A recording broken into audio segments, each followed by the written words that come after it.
农历正月15就是元宵节，也是上元天官圣诞日。元宵过后，象征春节结束，正是迎来新的一冬。安平开大天后宫，自古早就上元博过习俗，上元姑博平安，也互信众会当赚大钱。早期是以纯金打造的金龟，后来伫20多当前，改用1块打造钱龟。伫元宵夜，互信众博杯，圣杯上侪人不但会当请回钱龟，嘛有贵财作为钱宝。这个活杯来吸金龟呢，大家吼来咱迄个拜妈祖，来甲吸这个金龟等于厝里吼，安尼保平安吼，迄个求财，迄个事业求学，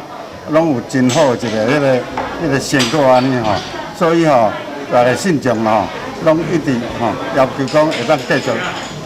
落去举办，所以伊考虑到这个人情吼的问题吼，来甲管制，然后大家会当拢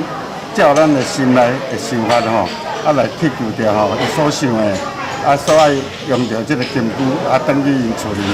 吼，来保平安。刻着钱龟的民众会当将钱龟请回厝内供奉一冬。伫明年元宵，国宫送回庙内。过去嘛，曾经有人有连续几啊冬，拢幸运拔着钱龟，嘛有信众打造专线钱龟行愿。种种事迹，也互安平地区元宵刻龟活动，一冬是比一冬更热烈。